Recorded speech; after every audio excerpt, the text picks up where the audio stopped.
Hey crew, I've got the key to this 24 BMW X1 M35i, and today we're going to see what it's like to live with, starting with remote start.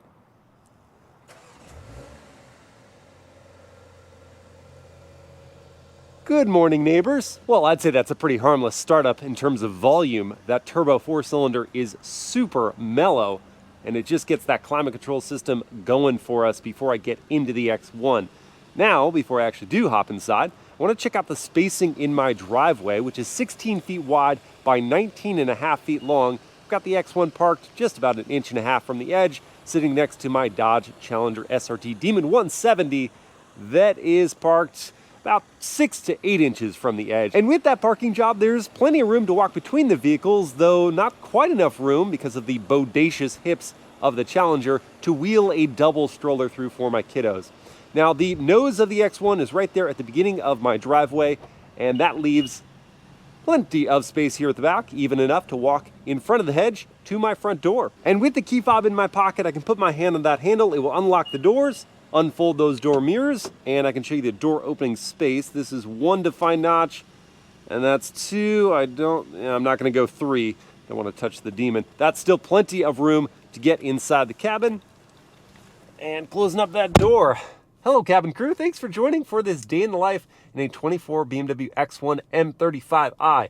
In this video, I want to see if a small, sporty SUV can handle a family's needs while still managing to put a smile on your face. Before I get rolling here, let me show you where I stashed the items I bring with me. I've got my smartphone that goes in the wireless charging pad, and it clamps there so it's not going to flop forward. I like that. The key fob can just go in a cup holder, I suppose. And we've got lots of storage underneath this armrest area. My sunglasses are here, though there's not really any lens protection for those. I do have my wallet and a granola bar. That's just in the front cubby. In the back cubby, I've got space for my Racebox 0 to 60 timer and for my GoPro accessory case.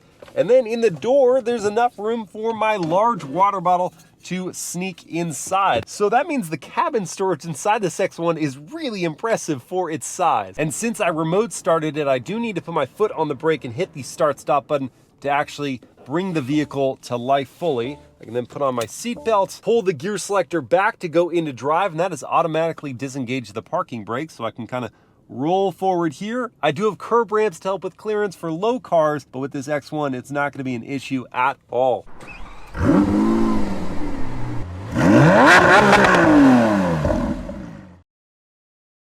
My first stop of the day will be to grab a cup of coffee, which gives me a chance to see what the X1 is like to drive around town.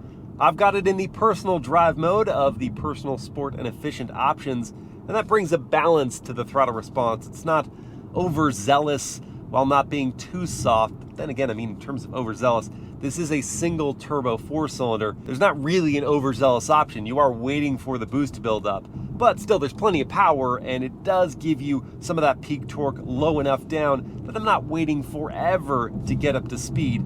And when you are further into that throttle, it really gets moving. And as far as the ride quality, we are on some optional 20-inch wheels. There are standard 19s with more tire sidewall. I think I'd probably opt for those because these 20s on top of the M35's already sport-tuned suspension does transfer a lot of the road imperfections in through to my seat, while also I'm being jostled around by that suspension. And it can get a little bit old, I'll be honest. As far as the brakes, these M Sport brakes, they're easy to modulate, and I come up to a smooth stop here. Well, at least as smooth as the 7-speed dual clutch automatic will let it be. You do feel the first couple gear changes as you're getting off the line, and you feel it going from second to first as you are coming to a stop. I've got some good things to say about the visibility out over the hood. Even though it's a flatter hood, it has these creases in it that let me see what's going on right in front of the vehicle. The side glass is large, and in fact that rear quarter window is pretty big and cuts down on the blind spot of that back pillar. There's also standard blind spot monitoring to help me out, and the view out the back is good with the headrest kind of folded in there, flatter of the two positions. Now I'll have a chance to activate the turn signal, and I know this is somewhat of a foreign concept for some BMW owners, but when you use it, though it is a little loud, it's not an unpleasant tone. And then I'll have a chance to do a turning radius test here at this light. I've got the auto hold function going, by the way, so at the light I didn't have to put my foot on the brake.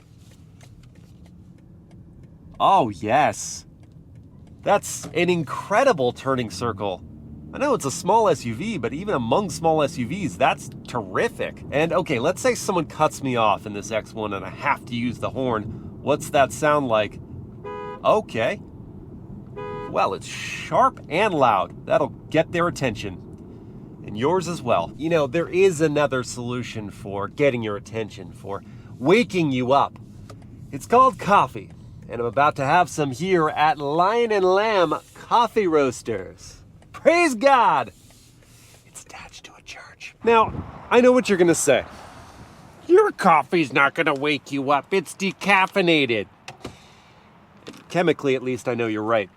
There are only small traces of caffeine in decaf coffee. But it's the aroma, it's the flavor. It still does something to me in the morning to get me going. And if decaf coffee gets me moving, what's this X1 gonna do? I'm gonna find out with a real-world 0 to 60 test. I've got my race box set up to record here, and I need to go into the Sport Drive mode, and I've also set that up for Sport Plus engine response and Sport Plus driving dynamics, turning off traction control while leaving on stability control. From here, I'm gonna hold my foot on the brake while pinning the throttle to build up the revs. I'm also gonna pull in this left paddle to go into the boost mode. Here we go. Launch control's active, letting go of the brake, and we are away. Wow. And there's 60 in 4.89 seconds. It is a boosted beauty. That is seriously quick, but does it have the moves to match? We're gonna find out here. It's got some torque steer, that's for sure. Just coming out of a curve, getting to the throttle, pulls the wheel out of my hand somewhat. I gotta wrestle it back in. The pace is tremendous though. Love these M Sport brakes. Nice bite from those. Now, this is a front drive based all-wheel drive system, and I feel that even though there is a limited slip differential that gets the power down well, I feel the front tires kind of pull the vehicle forward and the back tires are just playing catch up. That as opposed to the rear tires being able to dictate the movement through the curve. Body is well controlled. Seats hold me well in place. Steering, not a whole lot of feedback. There's some sort of, that's a dead snake in the middle of the road. There's some sort of artificial, just off center weight that I think is supposed to give you a sense of grip and resistance, but it's not really doing that for me. Just feels odd. I mean, there's no denying this is entertaining. And the X1 M35i is very quick. But sharp, precise, not so much. Not certainly like some full-on M cars or even some other M Sport vehicles. Little hold from the gearbox there. Delay on the upshift and downshift. Kind of feels better left in auto mode of all things. Like the software doesn't want the intervention. Like it knows better. But I'm the controlling type. I want to intervene. But when left to its own devices and pushed a little harder,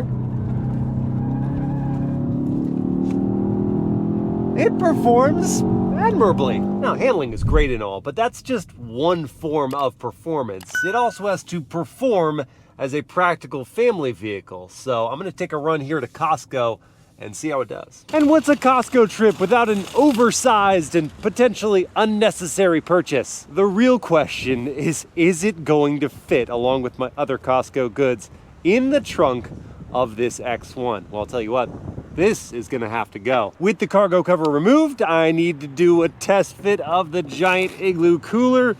sideways, potentially? No. Okay, so the trunk of the X1 is not over 36 inches wide. Can it go long ways? Not without the rear seats folded. The good news about the X1 trunk is that I can fold the seats 40-20-40, so I could take down just 2 of them and leave 1 up, which would be great if I did have a car seat installed, which it's not yet. There's other good news though, because under the floor of the trunk, there is this giant cubby. All of my goods are gonna fit in here. Watch. You thought I was kidding. No. This is everything I bought apart from the cooler, and it's all going to fit under the floor cover. That is crazy, and it means that all that's left is to put the cooler right on top.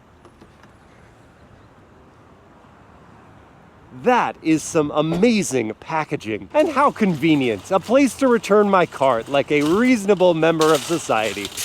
And yes, that does mean the X1 is most certainly Costco approved. The X1 can handle its cargo, but what about car seats? That's what I'm gonna find out now.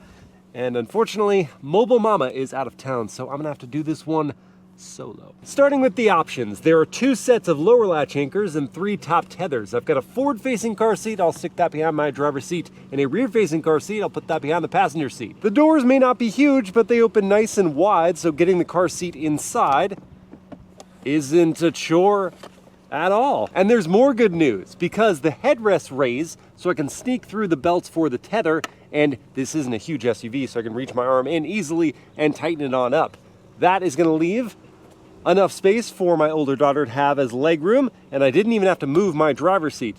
But the news isn't as great on the passenger side, because while the ISOFIX anchors were easy to access, I did have to move the passenger seat quite a bit forward to get some daylight between the car seat and the back of the seat. That means that sitting in this seat at 6 feet tall, I'm a little cramped. Now my knees aren't pressed against the dashboard, that's positive, but this would not be so comfortable on a long distance drive. But the way I see it, we would fit. So as long as you're not super tall and or you don't have 2 rear-facing car seats, I think the X1 is family approved. But what about the adult friends? Or maybe just older kids? How do they fit in the back? Well, this is my seating position, once again, at 6 feet. And look at all that knee room. The foot pockets are huge. The thigh support's great. Got air vents, very important, and 2 USB-C ports, along with the pano sunroof. Life's not bad back here. I think I'm gonna take a nap, actually. I'm starting today on the highway, on my way to go see an old friend, my Cadillac CT5V Blackwing, which is taking up residence with its new owner alongside an E92 Generation M3. And the owner of both cars, Bill, has generously offered to let me drive his M3, which means I'm driving what BMW is to go experience what BMW was. Before I catch up to the traffic that is waiting for me, I wanted to quiet up and listen to the cabin volume while we're still at a good speed.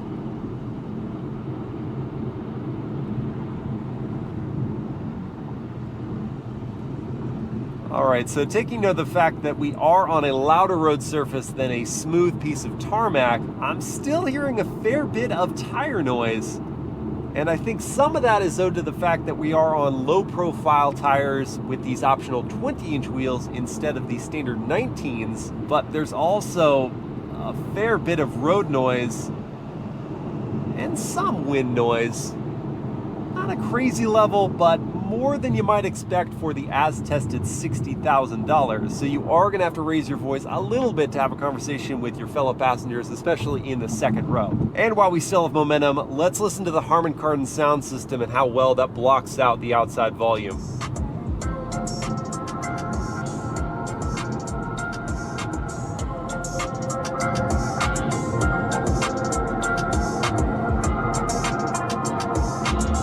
Okay, so I did have to crank the volume pretty high. It looked like I was maybe 3/4 of the way to max volume before it was finally blocking out the outside noise. So perhaps the wattage of the system isn't terribly high, but the quality is there. I felt the notes were clear and the bass also provided good punch. just, yeah, keep your finger scrolling to get the volume going. Here's that traffic that was waiting for me. I've caught up, and now I have a chance to use some of the driving assistance features, some of which are optional in this vehicle. So we've got adaptive cruise control going, I've got a steering assist system, and if the conditions were right for it, there's an Assistance Plus that allows you to take your hands off the wheel when you're going along the highway, but we don't have that working here. I would see green light bars, so this is technically a hands-on system. I'm just taking my hands off just to demonstrate how it stays in the center of the lane as we go along this curve. And when it does ask for me to check in with my hands, it flashes yellow there, and I do that. But it's doing all the accelerating and braking, keeping my following distance, which you can set not here on the steering wheel. I've got to go into the infotainment system to do that. But overall, the system works really well. If you were in a commute situation like this all the time, I would want this feature. I am just about here now, and I still feel pretty fresh. After an hour and a half in the saddle, the seats have remained comfortable. My thighs are supported, the ergonomics and padding are solid, and now it's almost time to see the Blackwing and meet the M3.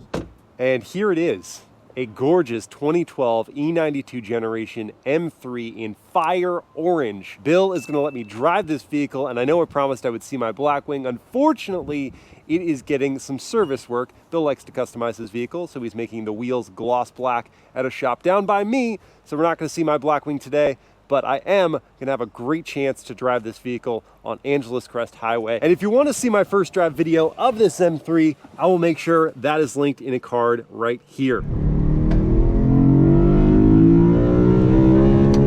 Oh, yes. Oh, what a rush that was. And I'm only a little bit disappointed to be back in the X1 now, where it's time to put some fuel in this 14.3 gallon tank, and the EPA rates the X1 at 23 mpg city, 31 highway, and 26 combined. However, I've actually been seeing better, 28.4 miles per gallon. Now, if I did see the 26 mpg figure with this 14.3 gallon tank, I'd have 372 miles of fuel range. And at current fuel prices of $5.23 for the required 91 octane fuel, it's gonna cost me about 75 bucks to fill this tank, and there isn't capless fueling. Well, crew, at the beginning of this video, I pondered whether a small, sporty SUV could handle a family's daily life needs while still putting a smile on your face. And after some quality time in this X1 M35i, I can confirm that its excellent packaging can flex to fit the family with just a few compromises. And when there's time and space to play, the X1 M35i can also give you a thrill while not being quite as sharp as a full-on M car. Constraints include rear-facing car seat cramping for front passengers, a firmer ride on optional 20-inch wheels than desirable, and louder than expected cabin volume on the highway, given its $60,000 price tag as tested. My recommendation would be to pass on the M35i and go for the xDrive 28i, so you can better appreciate its impressive interior space for its size and extensive convenience features at a much lower price point. I hope you guys have enjoyed this day in the life, and I will see you again next time.